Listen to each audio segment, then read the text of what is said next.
Good morning, everyone, and happy fall. We have a great show lined up for you today on SUNUP.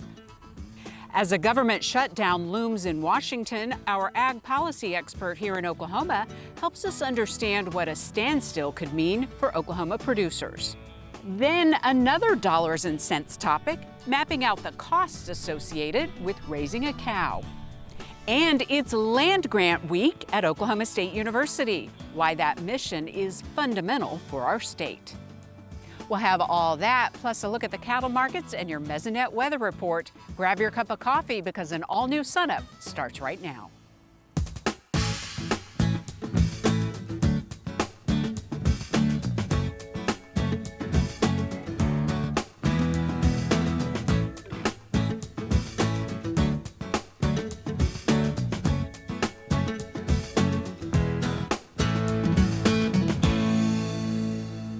We begin this morning talking with Dr. Amy Hagerman, our OSU Extension Ag Policy Specialist, about the latest in Washington, which of course is all over the news, the potential for government shutdown.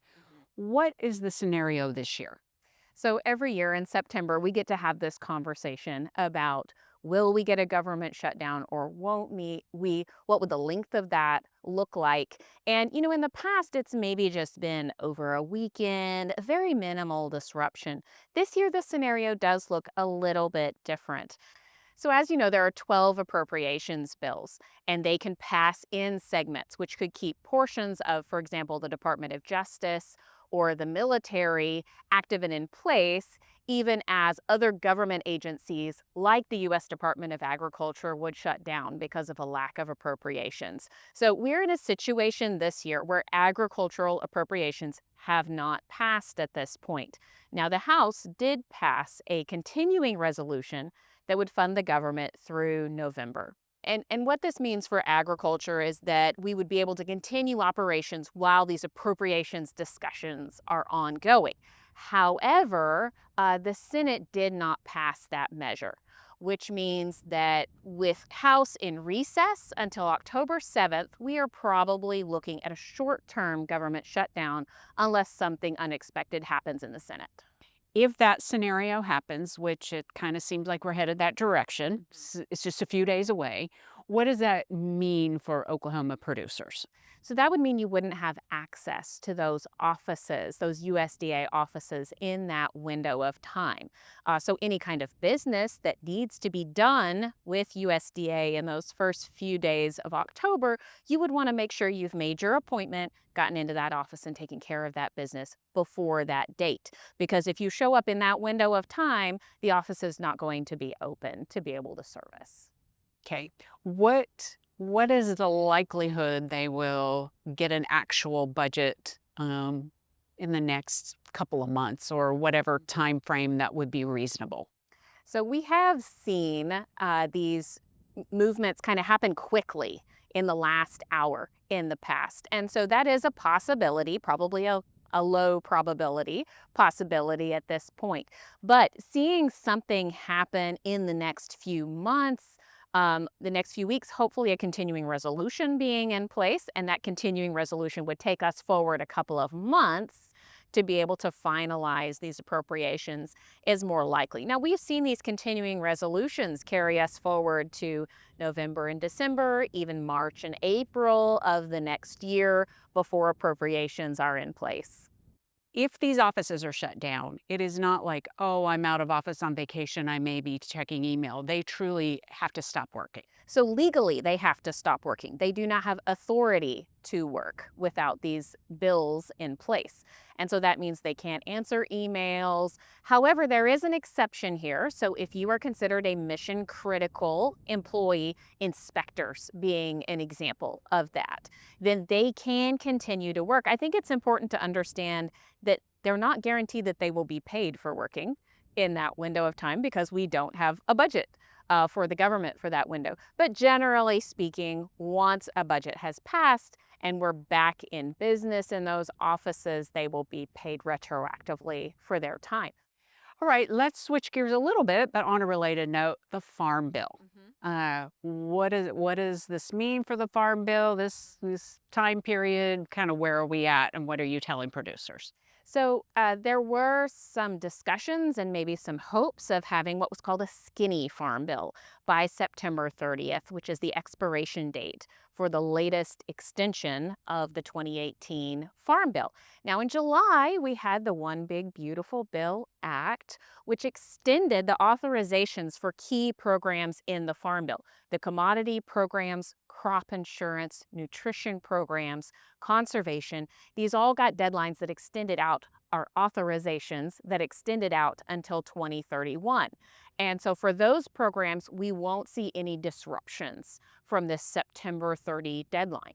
Any kind of program that is still under those authorizations that end on September 30 of 2025, they will be halted until that skinny farm bill can be extended further or adjusted and a new bill passed. With these scenarios that you described that we're, dealing with right now, what does it mean for the rollout of programs with the reconciliation bill that came out earlier this year? So USDA needs time when a big bill like this rolls out to put together the official guidance in how they're going to implement the changes required by Congress. We've already seen some of those changes roll out in crop insurance for the next crop insurance year because there are critical deadlines coming up for that. But for other elements of the One Big Beautiful Bill changes, we haven't seen the official USDA guidance come out. This could slow down those changes. It's a lot for you and the team to kind of sort through, but you're here to help kind of keep keep the communication open and tell us what you can when you can, right? Absolutely. Yeah, we're planning some meetings with USDA when they are open and have their official guidance to be able to jointly share some of that information for these new programs, the changes in the programs, and what those could mean for Oklahoma agriculture. And of course, we'll keep you updated as new programs come online. All right, Amy, thanks a lot. I'm sure we will see you again very soon. Are you a livestock producer and want to learn more about ways to make your production more successful? Then come on over to OSU Extension's Livestock and Range Field Day. This event will be October 9th at the Willard Sparks Beef Research Center in Stillwater. Topics will include cattle and forage management, beef production, parasite control, and much more. For registration or more information, just scan this QR code. Talking cattle now and your bottom line. Sometimes a little historical context can help in understanding the true day-to-day cost of raising a cow. Here's SUNUP's Curtis Hare with Dr. Dave Lalman. Well, we're joined by our OSU Extension beef cattle specialist, Dr. Dave Lalman. And Dave, about 10 years ago when I pretty much started at SUNUP, you did a segment about, the cost it takes to run a cattle on some land. What's changed since then? Good question, a lot. To answer your question, actually, Curtis, we did one 16 years ago. It was the first time I went through these numbers. And so, yeah, it's fascinating to think about, the context of what has changed prices for cattle, obviously, dramatic change. And then the cost to run a cow has changed quite a bit. So let's dive right into it. What's been the biggest kind of change? I imagine it's probably feed. Am I right? Yeah, I mean, that's certainly one of them. It still is the biggest portion of the budget each year. The cost to run a cow, of course, pasture and external feed costs. But when I arrived at OSU, I remember Dr. Sally Northcutt always used to say it costs about $1 per day to run a cow. So $365, not so much. No. The good times.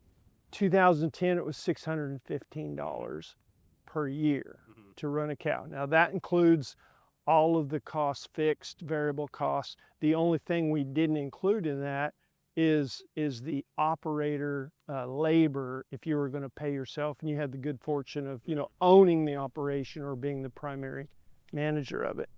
2024, so about 67 ranches summarized in 2024, that cost was $13.48.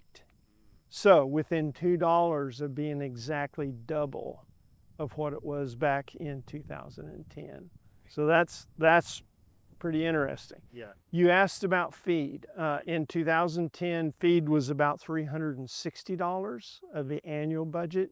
Again, it includes pasture and purchased or harvest feed.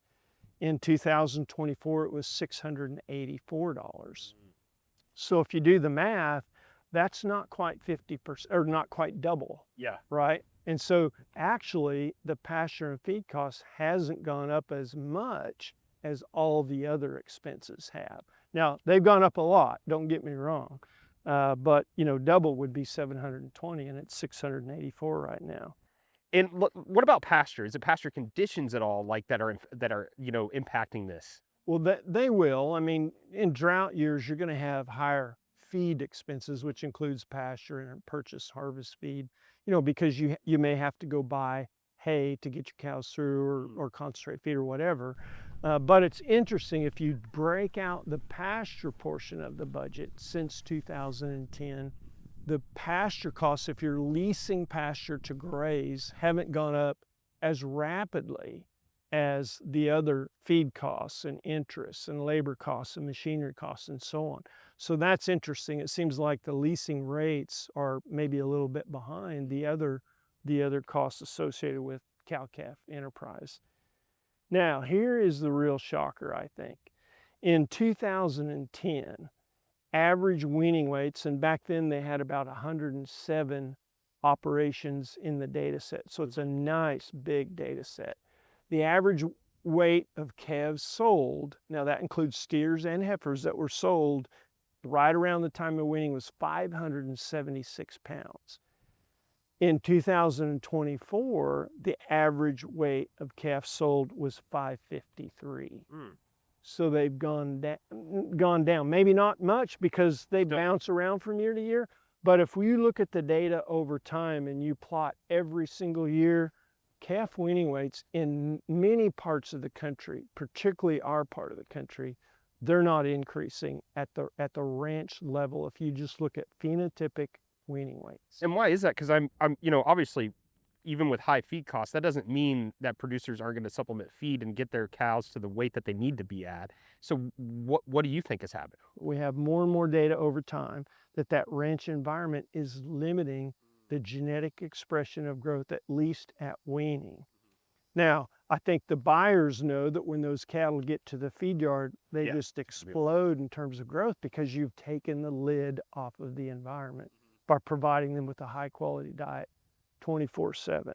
Well, there's a lot of change, as you said, and a lot of it just kind of seems somewhat negative, but there are some positives as well. Well, of course, and price would be the number one. Absolutely. Yeah. Yeah. So here we are, dealing with that. I'm thinking 10 years ago, I should have got myself some cattle. Yeah, I mean, shouldn't we have all? Yeah.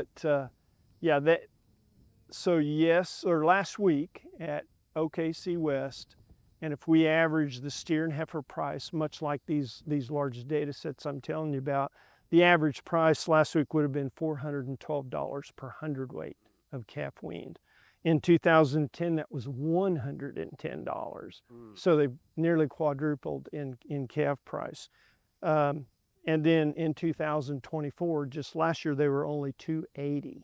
So $412 today. So, obviously, we're sitting right here at all-time record high cattle prices, but this will not go on forever. Yeah.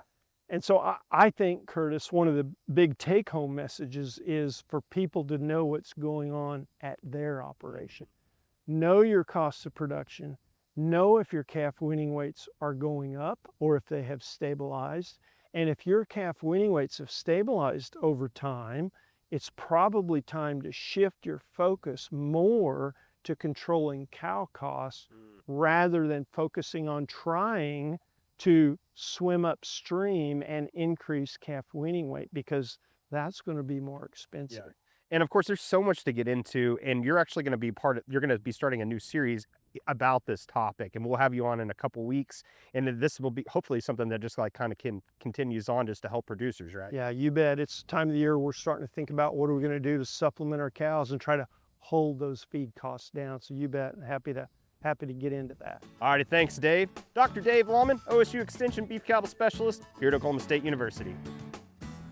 Crop research fields like these behind me are fundamental to the land-grant mission of Oklahoma State University, which was celebrated this week on the Stillwater campus. Here's a look at some of the highlights from Land Grant Week activities. This depends on the county and whether... SUNUP's own Emma White showcased the impact of the Mesonet program on our state with a hands-on educational demonstration in front of the library. Ag careers were also a focus, as well as this stop in Ag Hall, giving faculty, staff, and students a chance to write down what land grant truly means to them. Quite a variety of responses. Yours truly chose the word everyone to represent the OSU Extension and Ag Research mission of SUNUP, to bring a show like ours to everyone in the state. OSU is one of more than 100 land-grant universities in the United States, established through the Morrill Acts of 1862, 1890, and 1994, to provide an accessible and affordable college education in agriculture, mechanical arts, and other fields, and to extend scientific information to the people of the state. Oklahoma is the only state in the country with all three types of land grants: OSU, Langston University, and the College of the Muscogee Nation. Hello, have you heard of the Mesonet before?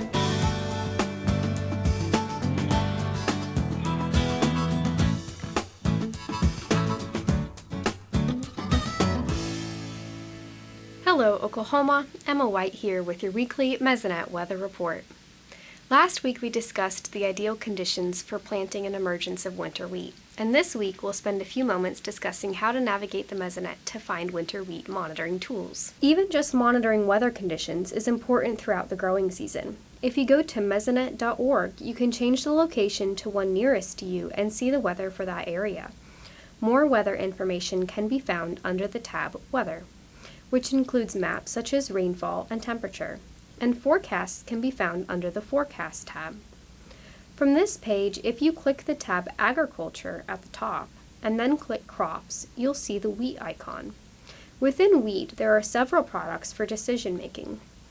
These tools include a degree day calculator, which is an accumulation of temperature throughout the growing season. This product is important to indicate crop development. Another tool is drift risk, which helps compare weather conditions with chemical product labels to decide if chemical drift could be an issue. First hollow stem is a tool to monitor when the winter wheat has developed enough that cattle should be removed from the grazing of those fields. First hollow stem occurs in the spring after winter wheat is no longer dormant. Finally, the irrigation planner can provide information on the estimate of daily evapotranspiration from the winter wheat crop. Gary McManus is up next with your state climatology report. Thanks, Emma, and good morning, everyone. Well, another chance of rain came through, and we did see some improvements on the drought monitor. We also saw a little bit of worsening in some areas. Let's take a look at that new map. First, let's take a look at the change map. So anywhere you see the green, that's where we improved the drought monitor by one step, and if you see yellow, we worsened it by one step. So some good improvements down in southwest Oklahoma, and also up a little bit in north central Oklahoma, and a little bit of worsening up in north central Oklahoma, very close to where the improvements were. So that's the way it is with Oklahoma rainfall. This is what the actual map looks like. We still have those areas of moderate drought in north central, central and southwest Oklahoma. Again, most of the areas shrunk, including those yellow abnormally dry conditions in those regions, but we still do have drought in Oklahoma, unfortunately. Let's take a look at this 10-day rainfall map from the Oklahoma Mesonet, and we can see where those conditions improved, especially across southwest Oklahoma, their first substantial rainfall really in over 40 days. So great for those folks. But you see up in the Payne County area, Logan County, that region, Pawnee County, we do still have areas that didn't get enough rainfall, and that's where we saw the worsening of the drought. That's it for this time. We'll see you next time on the Mesonet Weather Report.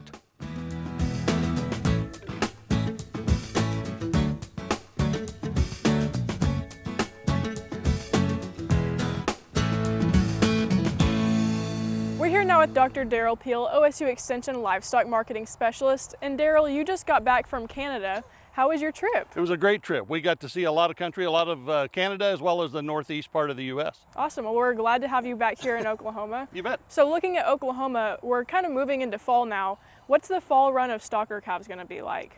You know, I think we've changed the timing a little bit this year. We kind of got an early start. We had such high prices, record high prices for cattle this summer. So we started seeing some larger volumes, at least in Oklahoma. And so I think we've probably moved some of the fall calves have already come to town. Producers want to take advantage of this market. They're nervous that it might not be there a couple months from now. So they've gone ahead and marketed these calves a bit early. So what does this mean for calf and stocker prices going into the fourth quarter? Well, we already know that feeder cattle supplies are very tight, numbers are limited. We've moved some calves early, it appears, so I think probably we're going to see a smaller than expected fall run, even smaller than we would have seen otherwise. So I think that's going to keep prices high. There's still a lot of demand for both stocker and feeder cattle, so I don't expect to see as much seasonal pressure on these prices as we move through the fourth quarter. We've had a lot of good rain, so it seemed like we were going to have some good wheat pasture, but then we've been dealing with armyworm. So how's all that playing out?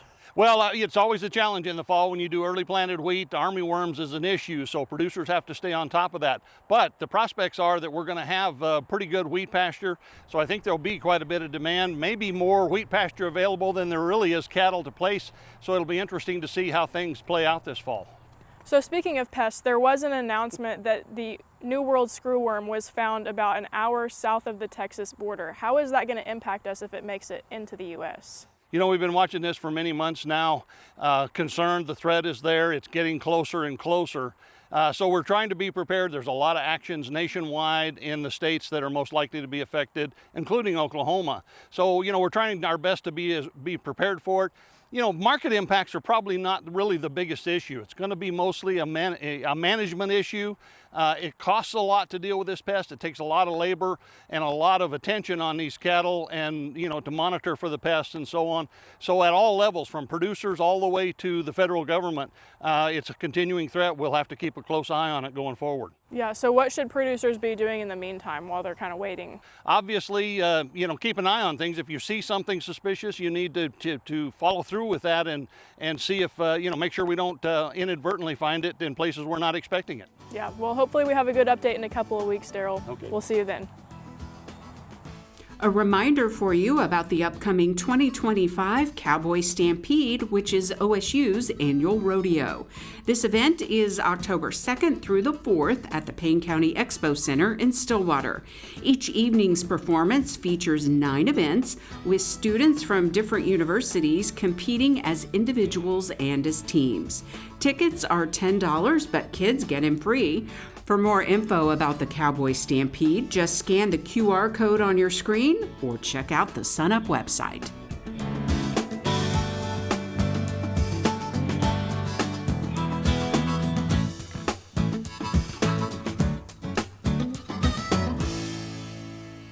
Good morning, Oklahoma. Welcome to Cow-Calf Corner.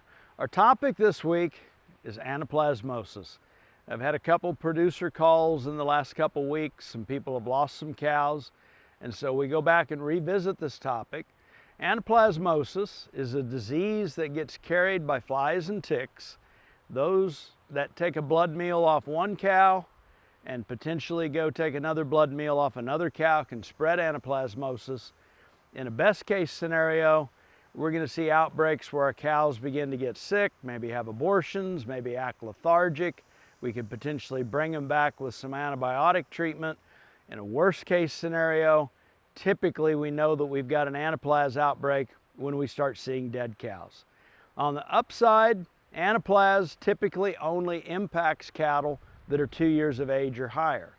But there are several best management practices that we can effectively use to control this disease and prevent any death loss. And with the value of cattle right now, protecting our investment, avoiding that risk of anaplas, and making sure that our inventory stays intact is very important to our bottom line. So, what can we do as far as best management practices to control anaplas? First thing is talk to your veterinarian. You're going to need a vet-client relationship in order to get a VFD prescription written in order to buy an anaplas control mineral supplement. A low level of antibiotic incorporated into a mineral effectively controls anaplas in cow herds. Cows consume that mineral, gets that low level into their blood system, and they are effectively immune with consistent intake of that. You've got to have that vet-client relationship. That script that's going to have to be written and sent to your vendor wherever you're buying mineral is a very important step in that. What else can we do from a standpoint of management to prevent anaplas? Don't share needles as you are working cows. If you are castrating, dehorning, Anything where you've got metal instruments or a syringe involved where you're potentially transferring blood from one animal to the next is a bad way, or I should say a very effective way, to spread anaplasm. And so swapping needles animal to animal, making sure we don't do anything to permit that blood from moving one animal to the next is a very important step in controlling anaplasm. So effectively, mineral control, don't share needles or change needles animal to animal, and we can go a long way toward preventing anaplasm. As we think about holistic management year-round, we do gain some upside by burning pastures. That's going to help to control ticks, especially on those spring burns, and anything we can do to rotate pastures and just use pesticides to keep flies and ticks off of cattle is going to work to our advantage as well. As always, thanks for joining us this week on Cow-Calf Corner.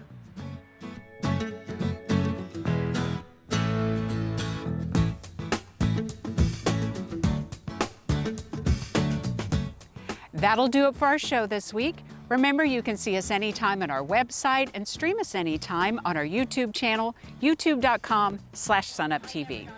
We leave you today with some sights and sounds from the start of the Tulsa State Fair, captured by our chief photographer, Mitchell Alcala. I'm Lyndall Stout, and we'll see you next time at SUNUP.